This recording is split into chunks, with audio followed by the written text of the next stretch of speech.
Good evening from Hong Kong, and good day to those joining us from other parts of the world. It's wonderful to see many of you here. Thank you for spending your time with us. I'm Vincent Cheng, head of Young China Watchers Hong Kong. For those who are new to Young China Watchers, we are an all-volunteer network dedicated to foster dialogue among young professionals on China's evolving role in the world. With 10 active chapters worldwide, we host regular roundtables, talks, and networking events. There may be a chapter near you, so please visit youngchinawatchers.com to learn more. Tonight's program dives into a timely and pretty complex question. Large language models are now entering the halls of governments and diplomacy. From analyzing public consultations to enhancing strategic foresight, these tools are beginning to influence how decisions are made and how states interact. But with great potential comes great responsibility. This evening, we'll explore not only the possibilities, also the risks of AI applications. We'll also look into what responsible, inclusive, and forward-looking governance these technologies might look like. And we are thrilled to be joined by this truly exceptional panel tonight. Joseph Castellano, who works in policy and enforcement at Anthropic. He focuses on influence operations, international coordination, and AI evaluation.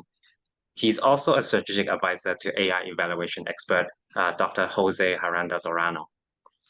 Alex Duffy, head of AI at Every, focuses on applied AI, context engineering, and education.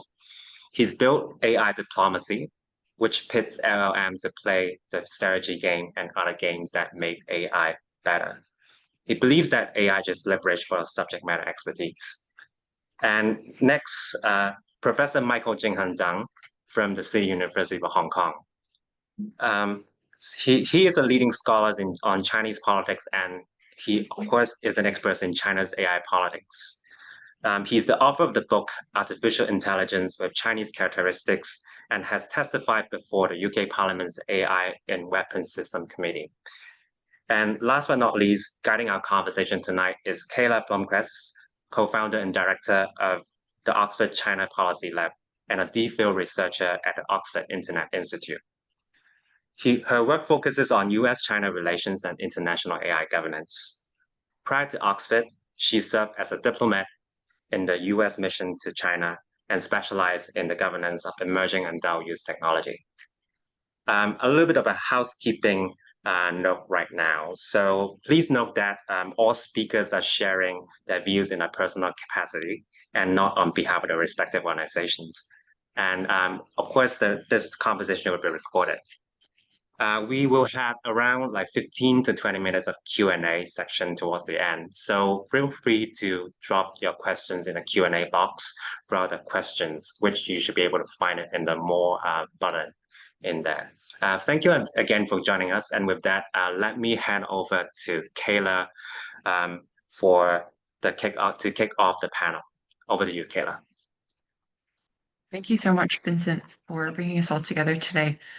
Really excited to hear from our panelists. We're so lucky to have two real AI experts, especially on more of a technical side, as well as Michael, Professor Zeng, as an expert on the Chinese approach to AI and also Chinese diplomacy and politics. So in reflecting before this conversation, I was thinking, actually, the AI as a tool, as a field for employment, as well as diplomacy as a tool and field, have something in common, and that is they both sound really glamorous, but often in their most important uses and common uses, they're actually not glamorous at all and just very foundational, practical tools used every day.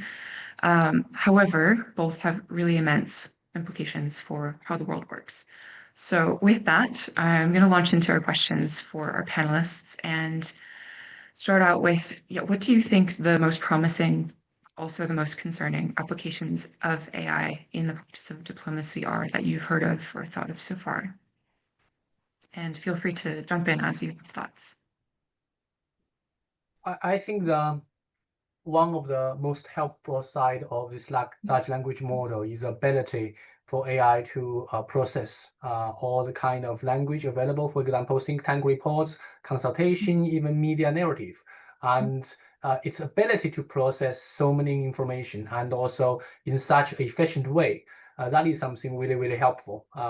For example, when you have a kind of conferences about sharing Chinese foreign policy view, and that will help you to prepare a lot of notes, a lot of talk points in a very speedy way. And this is something revolutionary for traditional kind of diplomacy making or preparation, notes preparation, things like that. So the ability and the efficiency of processing those information, I think it's probably going to be the trend in the future. Thank you so much. Yeah, Joseph. So I also think that there's exciting things that AI is very good at, and there's some applications that are promising for use in diplomacy, but there are some risks. So when we think about things that AI is good at, just like Professor Zhang was talking, connecting lots of dots and information, or brainstorming and thinking about, creative generating of new ideas, thinking about translation between languages, or thinking about the way cultural divides can happen. Maybe AI systems could help us think better about these sorts of things, but it's not totally reliable. So ways that it could become dangerous is if we rely on it too much, or it's generating things that may not be true and we're using that, or if we're relying too much on the AI without understanding if it's true or not. Those are the dangers to me. Yeah, the double-edged sword is really interesting because, as Vincent mentioned, I think of AI very much so as leverage for people's subject matter expertise. And so it could do some really incredible things. Like, I think it's been great to help people like broaden their perspective. You can have it ask you questions. You can have it simulate what may happen if you were in somebody else's shoes. But in the same vein, it can also get you into an echo chamber. If you ask it to, why your idea is a good one, it will provide you with answers. So it has great potential and can help, but requires kind of like a mindfulness and a somebody using it that has the point of view that they would want to kind of like grow their perspective. So it's interesting in that way. I definitely agree with those points. And in talking around with, diplomats of different countries, I've heard of, people thinking about experimenting in different ways. And some of those reach all the way up to trying to predict what a major world leader is going to think about a specific topic, but also using it to do the very, very immense task of updating, say, country descriptions and travel warnings across the whole world, which is really tedious. But each of those, even the kind of lower level, more basic one, you have to really be skilled in its use and know what the strengths and weaknesses are and how to navigate the risks that relying on it brings, even for the more mundane seeming stuff. So, with that, which countries do you each perceive as being most forward-leaning in the adoption of AI, either in the practice of diplomacy or in the subject of diplomacy? And feel free to bring up any pros and cons as well.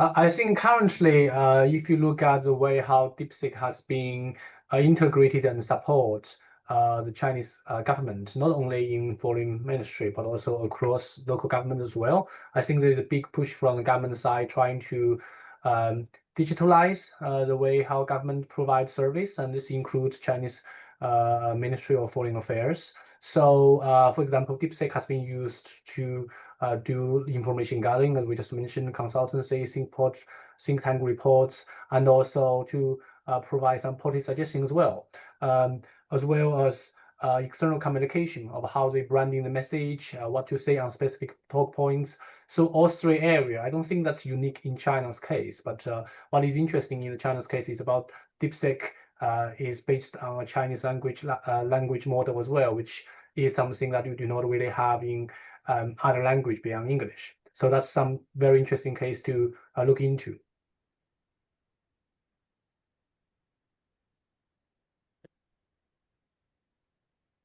And one more point.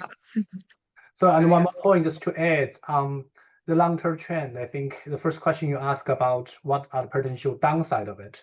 I think currently we are not there yet, right? I mean, it has been used for some very basic way, as we mentioned, translation, information gatherings, right? Help you to polish your arguments or probably branding a bit.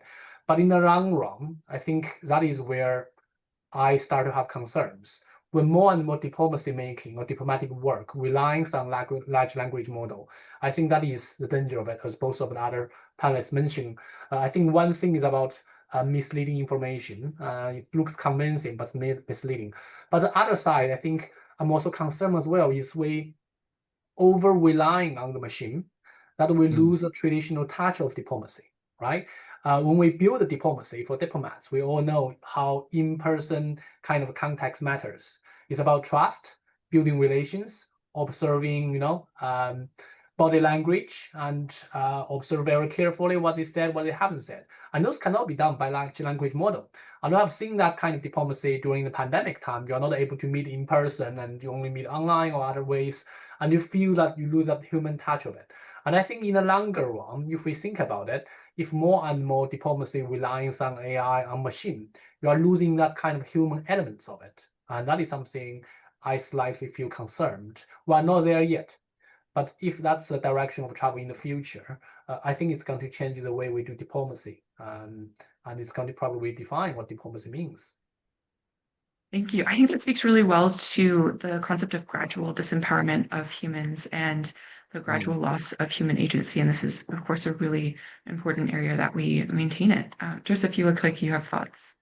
Yeah, I fully agree. This is a theme that I think is going to come back throughout the course of the discussion. It's about relying on the systems too much and losing the connection, like the human connection and the trust between humans, which I think is really, I always dreamt of being a diplomat. I've never done this work like you, Kayla, have, but I imagine that like AI systems will be very good in the beginning in this preparation, connecting the dots, trying to understand things, trying to do scenario planning and preparing. But once you get there, I imagine that it's best for the humans to interact. So back to your question, like what will the systems be used for? I think probably trying to understand the AI Act in the EU. So if other countries want to understand how to interact with that, I think that AI systems will be very good at helping to crunch that and brainstorm. Or as we're seeing, I'm thinking about Russia and Ukraine. They just met with Donald Trump. Donald Trump can be very erratic. Maybe they were doing some scenario planning and say, oh, what if Trump says this, and practicing what they might say before they get there. But once all that preparation is done, I think that it really is a human thing after that. Yeah, and I love that point. And I think it goes back to kind of like that double-edged sword where, a lot of the times being able to, I love how you framed it in that way. Like one of my favorite ways to, I've done a lot of like training and consulting, helping people from journalists to engineers to people in construction, like learn how to use these tools and government as well. One of my favorite ways that seems to be able to like bring anybody to it is encourage it to ask them questions, right? Helping you get more of your point of view out. And I think that that's one of the ways that can help us like be more human in that way, be less prescriptive, and use it as like a tool for thought to help you figure out like what you care about and what is your opinion. Because ultimately, like to the point of everybody here is that's what matters, right? That is what is the human piece of it. And that I think would be like being able to have that be the focus of application, or encouraging people to think about it in that way, I think would be beneficial. Definitely. And, I'm currently fortunate to be based primarily in the UK and have found the UK to be one of the most forward-leaning, especially amongst the middle powers, in trying to take these questions head on, especially having established the first AI Safety, now AI Security Institute, and kicking off the International AI Summit series, starting with Bletchley Park. So, playing on this concept of safety, I'm going to turn to Joseph and ask, the concept of safety for large language models is very complex. There's so many things to consider. So how do you define it in a geopolitical context? And what does it mean for an AI system to be safe when we use it for diplomacy? Yeah, really big question. I think when most people hear the phrase AI safety, we're thinking about, bad actors using the system, or, humans are losing control of the systems and it's doing things that are not aligned with human values. But thinking about diplomacy for this conversation, I think it means something a little bit different. I think it's about AI systems that being safe allows us to preserve our human judgment and augment us rather than replace us. So we still have to have our cultural intuitions and trust in each other as much as the systems are crunching data. So when we're using the systems to prepare for a meeting or to think about what's happening before a diplomatic meeting, I think we have to know what the system doesn't know to be safe in the way that we use it. So if an AI system is generating things that, it seems to have a lot of confidence, we have to think about, well, how confident is the system actually? Or if a lot of the training data that went into an AI system is coming from a Western cables, maybe the system doesn't understand as much as what's happening, for example, in China and what the way that Chinese diplomats are thinking and what their values are. And piggybacking off of what Alex just said, using the systems in a way that preserves our decision-making safety. So trying to ask questions and inquire into the system, what are possible interpretations, but not just the best answer, but to get various answers that help us think more clearly about it. And to augment us so that we are maintaining the safety in terms of relationships when humans get face-to-face with each other in the room. And so I think ultimately safe diplomatic AI is the one that makes diplomats better at their jobs, not one that does their jobs for them, augmenting human judgment and not replacing it. It's funny. I haven't heard of it in that context, and I totally agree. I love that definition of safe for this context, and it makes me think a lot about there is no blanket what is safe for all use cases. But I totally agree. Like one of the things that I think a lot about personally, I believe that the role of a human in an AI world is to define your goal and what's good and bad en route to that goal.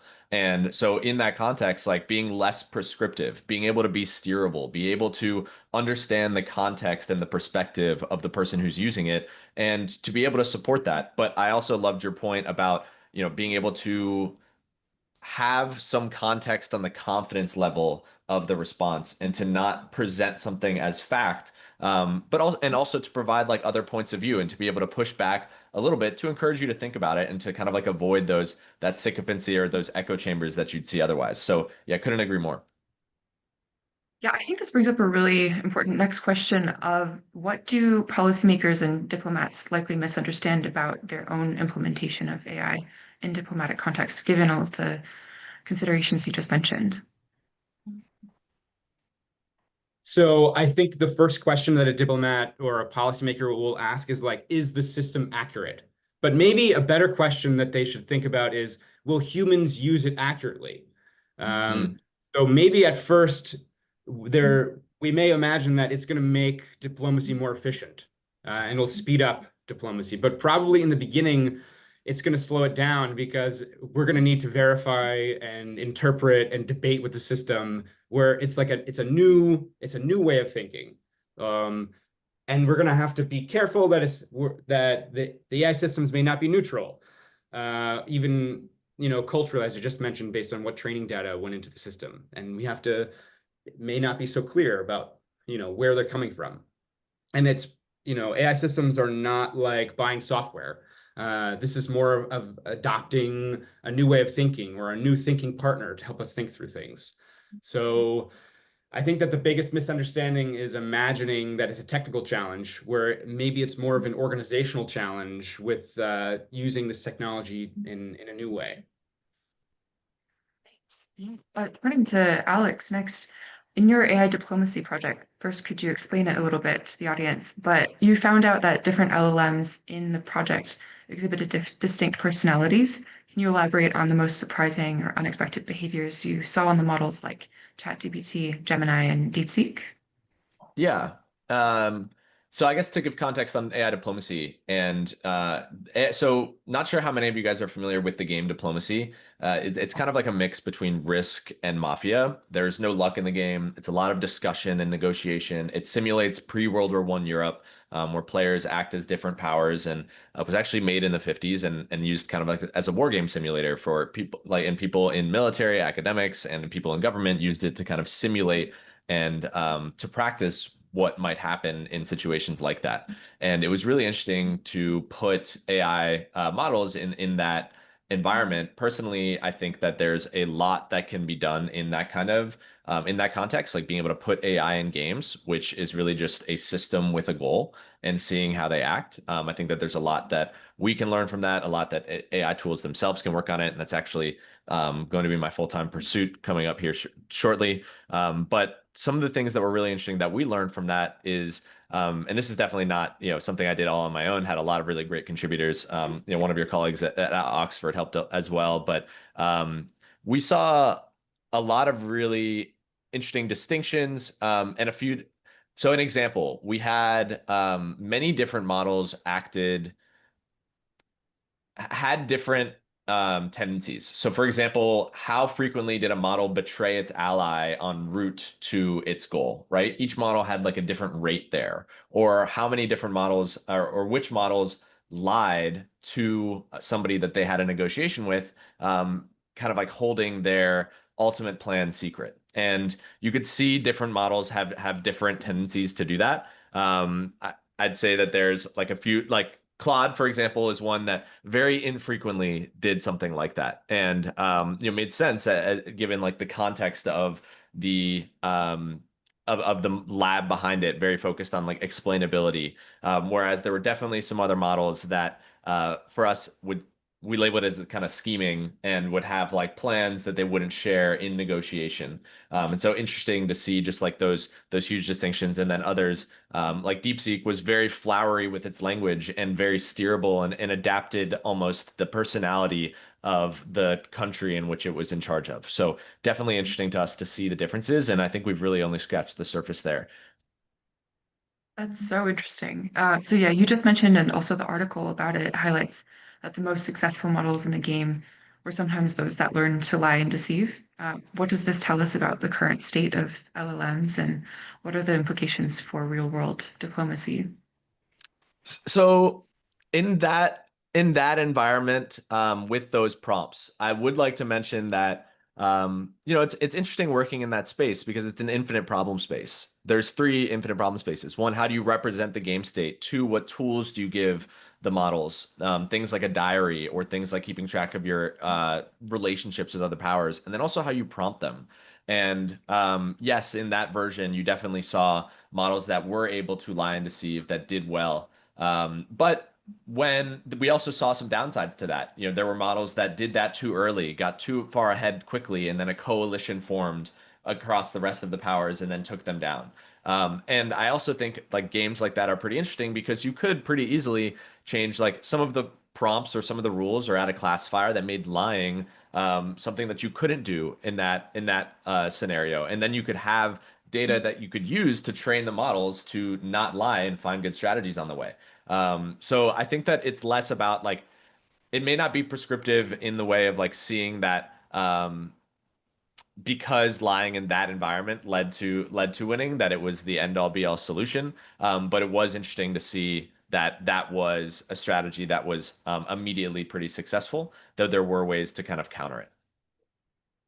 Thank you so much. I'm hoping we can pick this back up in a couple minutes, but I'm going to turn to Michael, Professor Zeng, next, and ask, how does China, whether that's the public, government, or the industry that you want to speak about, but how does it view the development of LLMs in the US, where a lot, not all, but a lot of the development is happening? China has been closely following the development of generative AI, large language model in the US. Actually, it's one of the articles I'm currently writing about Chinese initial reaction to ChatGPT. And I would say there are very mixed feelings about it. On one side, you got a lot of admiration, right? I mean, the US has been leading another pioneering kind of project, look at ChatGPT, and how great that is. It's going to change a lot of things, revolutionize a lot of things. So you see a lot of admiration there. On the same side, you have a lot of anxiety as well. And I think that's not unique in Chinese industry as well. I mean, in many other places in Europe, that's been asking the same question: why wasn't ChatGPT invented in Europe? So China asked that question a lot. And the last time China asked that question was about AlphaGo. They were asking why AlphaGo wasn't invented in China, and there are a lot of reflection on it. Some people pointing to China's investment environment. Some people point to the tech industry, and some people have been looking at, political economy, environment in general. So different kind of reflection here and there. And also because of the success of ChatGPT and also the large language model in the US, the Chinese government has been seeing it very much from a security lens. It's worrying that American large language model, ChatGPT, might be served as a way of American soft power or information manipulation, information control, which will interfere in Chinese public opinion. And this is not unique of Chinese anxiety. I think in the US as well, right? There's a lot of concern about how China and Russia can get involved in American election and, muddy the water a bit. So I think in the context of this geopolitical competition, I think China is having this kind of mixed feelings about the success of American large language model. Thank you. And in your analysis of Chinese AI governance, which you've done so much of, how important is the US-China relationship specifically in factoring into what is done? And do bilateral dynamics drive Chinese AI policy, or are they focused more on domestic and or multilateral frameworks?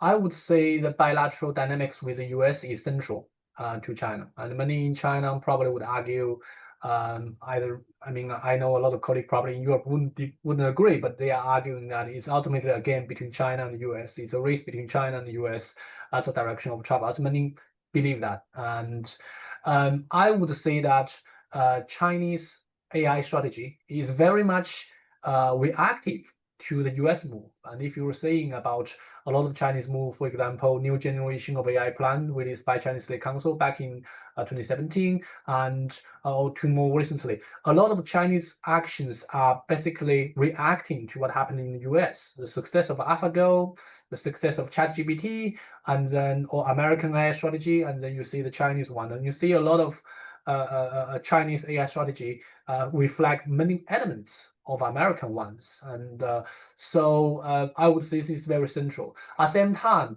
actions in the US like export control of AI chips, investment restriction, or even global initiatives, all those policies in the US will have an impact on China as well. This is why this is quite central. But having said that, I think Beijing also do not want to appear to be solely reactive to American ones. It has its own AI ambition, right? It want to become AI superpower by 2030 and want to use AI really as a way to lead to the revival of China. At the same time, you see slightly a different kind of diplomatic position on AI from Beijing side. The Beijing's call is a lot more on multilateral collaboration, global South cooperation, and build a global AI governance in the UN platform, including the Reshape AI governance action plan. That is position is slightly different from what we have seen in the US one. So I would say that the US play a central role. I think that's something I wrote in my recent paper on international affairs. The US play a central role in affecting how the way China position AI and implement this AI strategy. But there are some unique elements of Chinese AI strategy built on its own socio-economic environment. Thank you. Yeah, I noticed whether looking at China, whether looking at the US or really any other country, it is a common question asked in any country is, are we winning? Are we falling behind? And comparing themselves to, different comparison countries and points. But with this, I'm going to ask you, but also open it up to the rest of our panel. In what ways do you think LLMs could impact the global international order? And in reality, which countries do you think are likely to benefit or fall behind?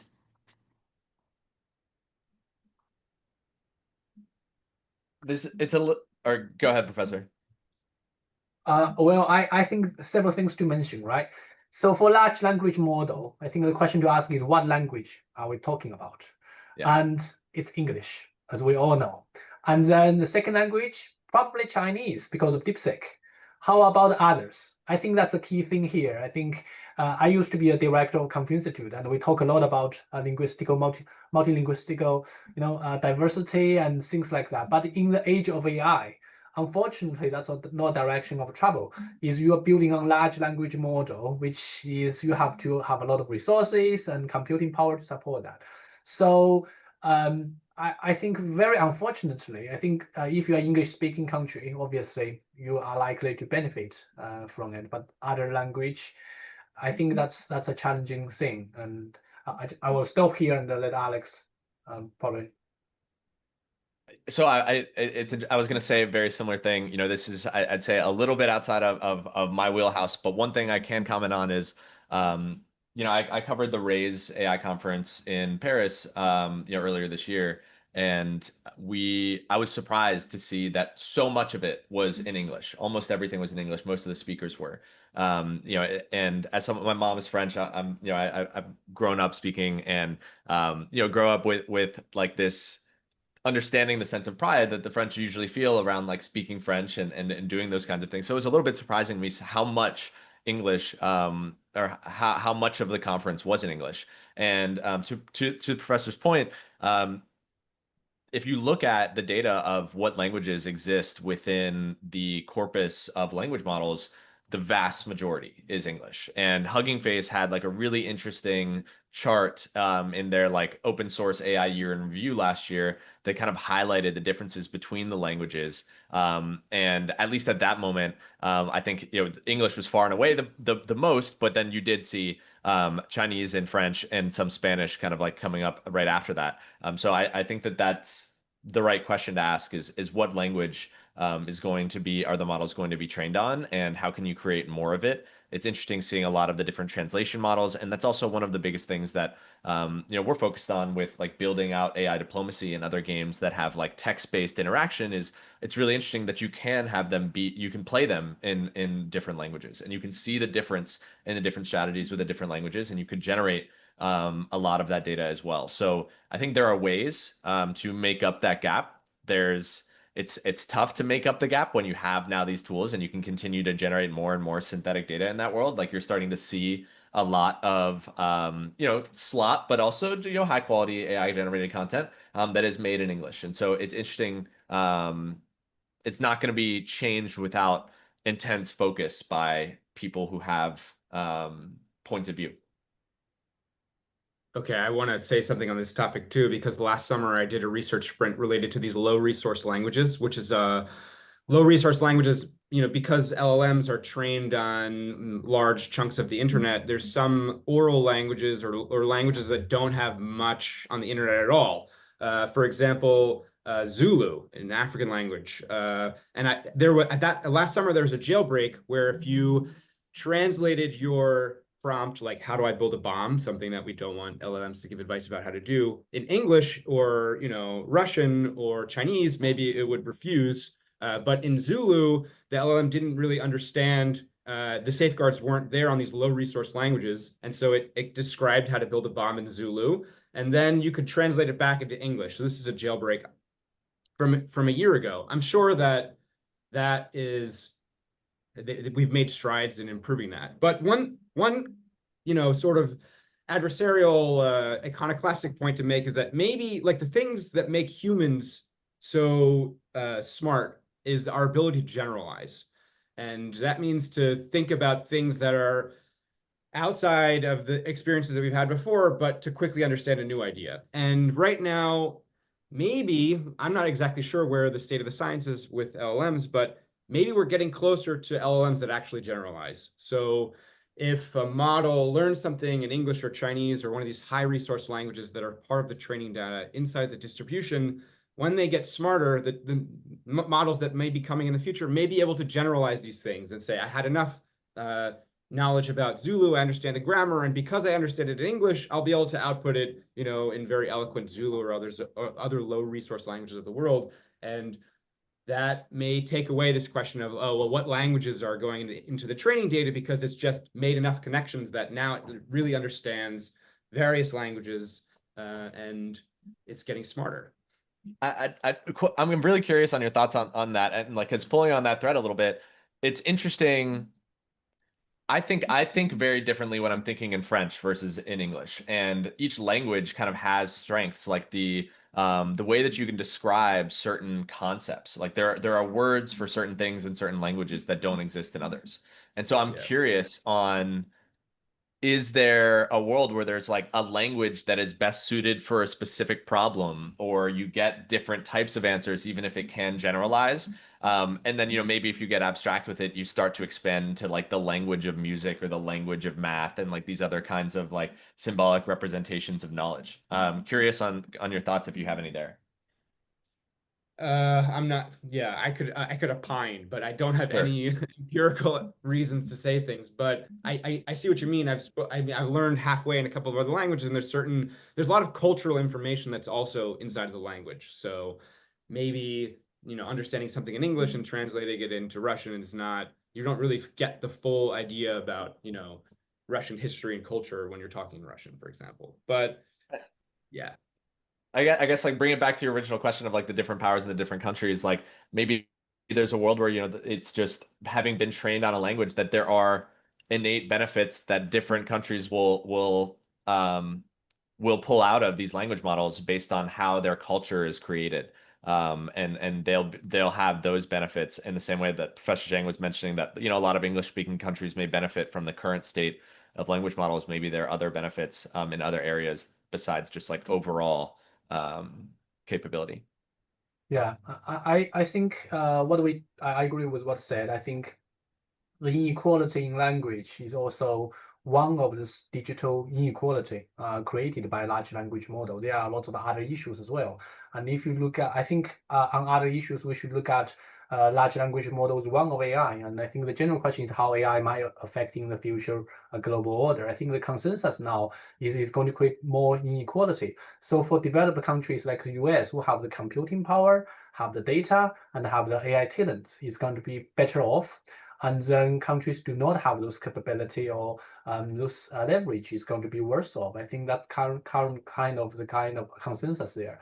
And if you zoom in large language model, in addition to the language issue we just talked about, there are also governance issue as well, right? Many developing country will have to dependent on foreign companies, foreign models, to provide a lot of things, a lot of public services, or even critically national security relevant kind of services, and they are excluded from governance debates. So that is kind of a danger that lies in this existing digital divide. So in other means, creating a lot of security concerns in the longer run for those who are not able to have their own control of the language models. Thank you. Before I launch into my follow-up question, I'm just going to invite questions from the audience in the Q&A section. You might need to click on the 3 dots at the bottom of the screen to submit them. If you absolutely can't find it, feel free to put it in the chat.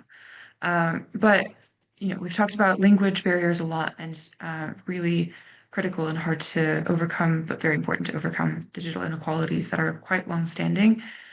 Given all of this, like, how close do you think we are to a world where AI is a standard tool for policymakers and diplomats across the world, rather than just a novel technology? And how important is it to establish international safeguards around its use, especially in international diplomacy and security?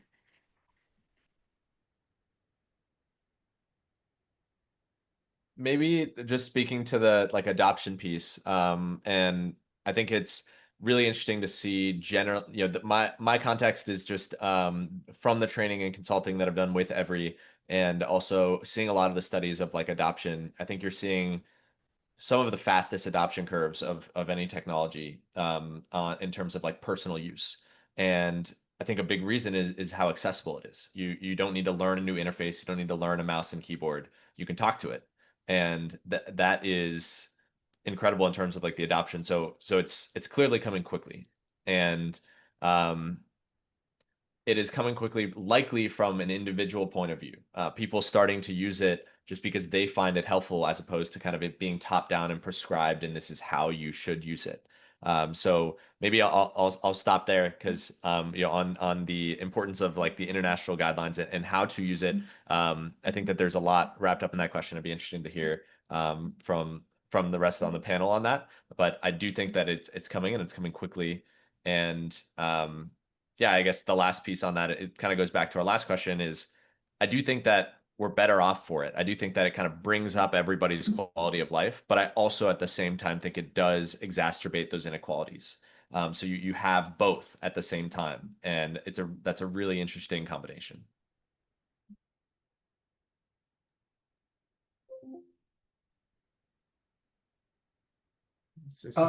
I agree with what I think it's already there, right? I mean, we are already using AI for a lot of things, and some of the basic things so you mentioned, information gathering and prepare some notes, things like that. But I think in the longer run, what we should the real question we should be asking is where is the boundary, right? Where is the limits? I think the real challenge of large language model. I mean, it's fine for those to provide translation and information gathering and help you to provide diplomatic notes and the talk points. That's absolutely fine. I think the key tricky bit is to what extent we should allow decision making or the role they play in decision making. I think that's a longer trend and where we should be very careful about.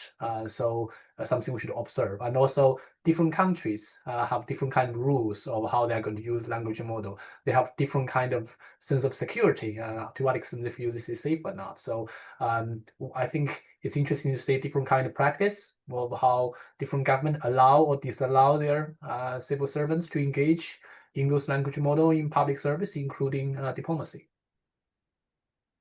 Yeah, this is a huge question. I'll share some vague ideas that I have in relation to this, but like Professor Zeng was saying, where are the limits? And I think that there are ways that plugging in AI systems into decision-making without human oversight can lead to bad outcomes, which, plugging into military decision-making apparatus, for example, just like we're seeing in the examples of AI playing diplomacy, we don't want to run this experiment on the real world. For example, when, there's escalation militarily, we don't want the AI systems to be making recommendations what to do without humans in the loop. Easy to say these things, but I think that given the nature of the chaotic international arena, governments and policymakers are going to do whatever they want to make them feel most secure. So even if we talk together about, oh, we don't want to plug in our nuclear command and control into AI systems, what really matters, really the crux, is having verifiable, credible understanding that if you're not doing it, that your adversary is also not doing it, so we can all get to the brighter future. And I think there are very smart people that are working on how to figure out to make sure that when we're making these commitments, we're actually checking that the adversary is not doing the thing. But there are good examples in history, like when the United States and the Soviet Union were working together to limit the number of nuclear weapons and delivery systems in the Cold War in the late 70s and 80s. So there are ways that we can collaborate to get to a brighter future that are in mutual interest for both sides. So we're not in like total chaos of the international arena. But that does require, it'd be good to have the verification, with a system, but also some trust between leaders, even though right now maybe it may be quite difficult to imagine that kind of thing. But I would like to be optimistic and try to drive toward that brighter future for all of the world. I think that leads to the question of a timely topic, which is global AI governance, right? How are we going to develop a globally concerted efforts to regulate and to avoid the worst scenarios you mentioned, for example, giving nuclear control to AI. And I think that's a very important part because we have seen how AI can be used for weapon. I think especially in militarized AI, that's an area of danger, right? You have already seen in the war between Ukraine and Russia, you see how drone has been used to kill people and raise a lot of ethical questions, right? How can we allow machine to kill people? Who should be responsible if there's something wrong and the death of civilians? So I think the question here is really how the major power in the world are able to sit down together and recognize that we do have differences, but there is a bigger danger for human society. So we need to solve that, as we have done that for nuclear weapons, right? So this would mean we have to engage people. We have different views, US, China, Russia, and all the different parties come together. And what I have seen now, I think there are two dangers of this global AI governance. One is very fragmented. You have kind of countries together doing something here and there, but you don't really have that global system. The second bit is I see how this geopolitics has been trumping that desire to work together to do that. And a few weeks ago, I was in Shanghai in China's World AI Conference. There was a big call from China about global AI governance, but I haven't seen much of action in the US side. I'm sure they have their reasons why they don't want to do it. Currently, the US and China have so many areas that don't disagree with each other. And in that kind of context of how diplomacy will be able to bring different parties together to really to shape a kind of global response to the regulation of AI. I think that's very, very crucial to this conversation. Yeah, and it makes me think a lot of, I think often about incentives. Like I think about incentives all the time, and I'm under no disillusionment that I'll be able to, have a prescribed solution to this. But one thing that I'd love to see is some transparency around like where it's being used and how it's being used. And I think transparency is great because then you have kind of the court of public opinion, and people are able to voice out if they think that that's a good use of the tool or not, given information around it. And I think it's easier to make more selfish decisions when there isn't transparency. And I think we're kind of like, we're better together, right? So being able to hear what everybody thinks about in different ways and like what is acceptable as we figure out as we figure out new uses of these new technologies, being able to do so and get feedback from all walks of life, I think will be helpful in doing that. I'm going to direct us to some of our questions from the audience now. Reading this one out, I want to hear more from the panel about how these capabilities from AI, such as simulation, translation, etc., could potentially help advance the dialogue on complex diplomacy issues with a lot of nuance in both the government and the public level. For example, the cooperation between China, Japan, Korea, and the greater APAC region in general. Yeah, so I'd love to speak to this. This is a big reason, this is a big motivation behind why I built AI diplomacy, or why we built AI diplomacy, is if you can define goals, right? But leave creativity in the margins for different models to explore many different things, having it run many different times and highlight what are some within the simulated environment solutions that are things you may not have thought about, and understand why they worked in that environment. It could help you explore many different possibilities than the ones that you came up with initially. I think that that's one of the strengths of AI, is to be able to always have an answer, to generate more, like many different options, and then provide them to us to make decisions on top of. So I do think that that kind of simulation could be potentially helpful to help us think of ideas we may not have otherwise, in the constraints of the time that we had, because often these decisions are ones that need to be made very quickly.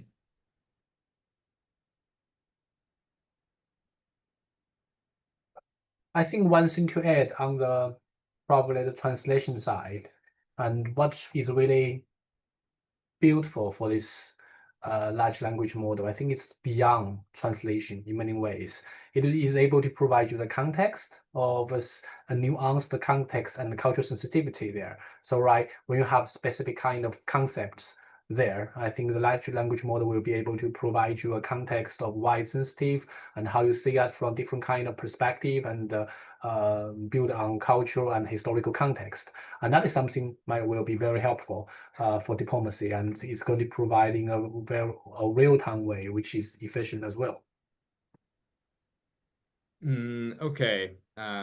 Here's one idea. Maybe AI systems could run public opinion simulation. So if you generate, 100 different messages and you ask, how is this going to play on Weibo or Naver or Twitter among these different populations, and then see what comes out. But again, here's like a bunch of analysis, and then still we need to decide. It's very good at generating ideas. We need to decide how credible they are. But that is one thing that systems are good at, is generating a lot of brainstorming level ideas.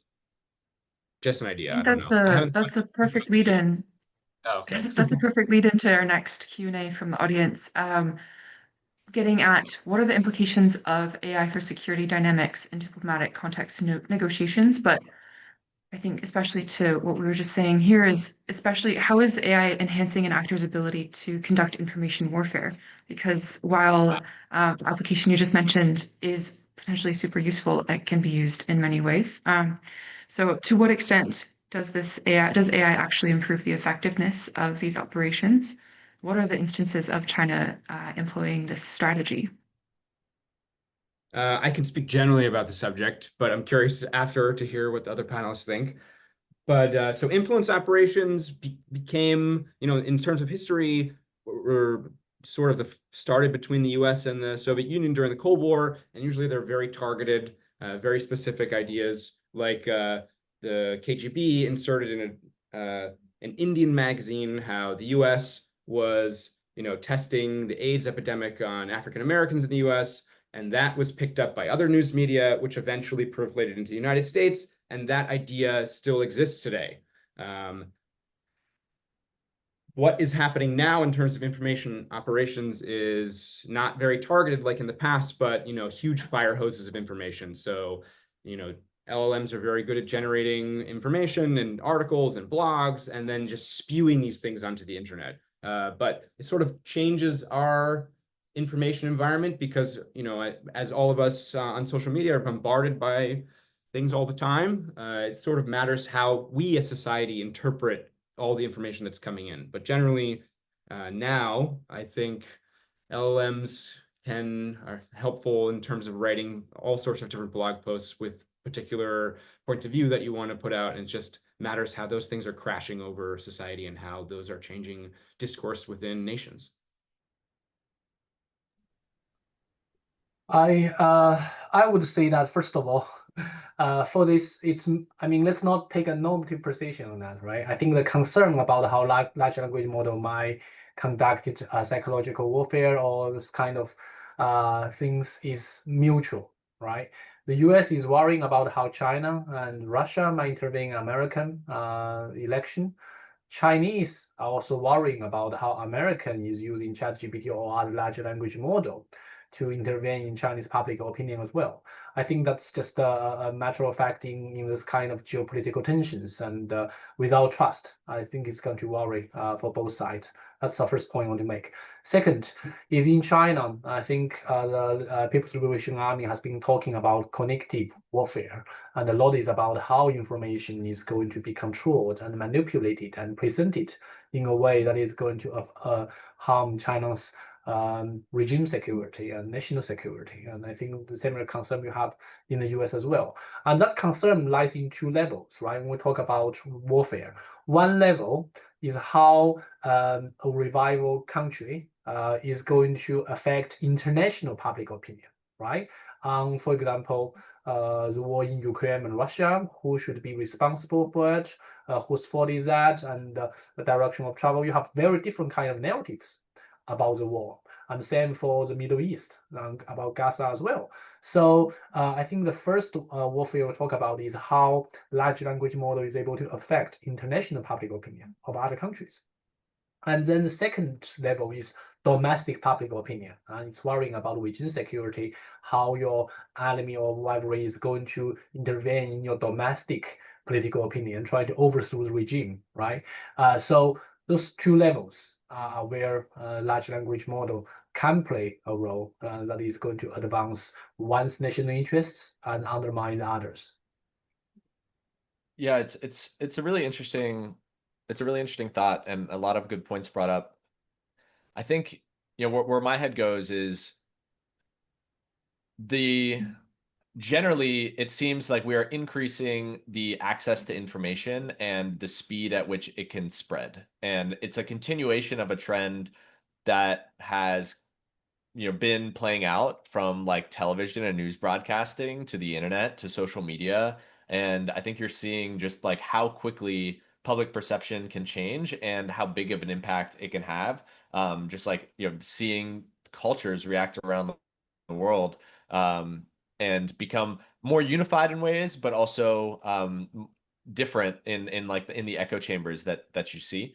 And so I think that there's no doubt that there's going to be an impact. But it's interesting to see, I think it remains to be seen exactly what that impact is. And generally, I think that sharing information is good, but we're going to see definitely some changes, and I think that we'll see the speed at which people are able to kind of like change or share knowledge continue to increase, and that will have, I think, unforeseen impacts. Thanks, all. If we can do this as a very quick rapid fire question, quick thoughts on AI being a bubble and this impacting the future of AI for policy and diplomacy, and then we'll wrap up. Curious on the thoughts of the rest of the panel. To me, it seems like a bubble, maybe in the same way that the early 2000s was for the internet, in that there's a lot of interest and people had dreams about like the impacts it could have, and maybe you saw some companies that were created then not making it through, but you also saw the foundations and the creations of some of the most powerful like companies and organizations in the world, because there clearly was benefit and impact of that technology. And so I see maybe some corollaries here. I think that there's no doubt in my mind that we're having huge impacts. I think three areas that jump to mind quickly are creating of software, the impact on medicine, and the impact on education. I think all three, there's no doubt that we're having huge positive, I'd say, impacts. But of course, there's a lot of interest and there's a lot of focus, and it's not insulary. It's going to be impacted by other things that are happening around the world, and it's interesting to see this development in the current, I guess, like macroeconomic and political climate. Now, I could say something very brief, which is that there are certainly many bubble elements, all these companies that are sprouting up on top of the big foundation models, but the models keep getting smarter. So we haven't hit the point where they're not getting smarter anymore. So that makes me think that there's something there. I think what is really interesting is how the capital market has been, really making this bubble, right? Or trying to shout out how AI is important and how many investment has been putting into those things. I think a few weeks ago, I was in Shanghai AI conference and seeing how those robots have been made to do so many things. But if you look deeper into it, how much you have actual technological breakthrough, I think that's one thing. Clearly, what we heard from the media or from the marketing side, I think we shouldn't take it out of its face values. And I think the other thing I find in the Chinese context is commercialization of those technological breakthrough of AI. And I think my main concern of the Chinese approach is you got the government push very hard on AI slogan and saying how AI is important to make China AI global power, investing a lot of state resources in it. And you do have some breakthrough here and there. But the question is how sustainable that is. You have to commercialize it. You have to let the AI companies in China actually find a sustainable business model. And I think that's quite a problem that I see in the Chinese market. Is I can't see how those AI companies in China are able to sustainably get enough profit to sustain the kind of spending they have on China. Currently, you have a lot of hype and bubble in those investment. And will those need to profit? Will those need to the return? I think that's a big question to ask. I definitely agree about there being an AI hype bubble and possibly an AI investment and funding bubble, but it is still likely to be very foundational to how we live our lives in the future. So with that, I'm going to thank our three wonderful panelists and head it back over to Vincent if you've got anything to say as a wrap up. Thank you so much, Kayla, and everyone for the rich, fascinating comments tonight and today. And to the audience who joined us live, late, or early, wherever you are, and asked really thoughtful questions. So we have some really fascinating events coming up. So if you haven't signed up to our social media or newsletter already, please do. And my colleague will be posting it on the chat. We hope you enjoyed the program tonight, and we hope to see you in future YCW events. So huge thank you to the panel, and thank you all for joining us. Good night and good day for all of you.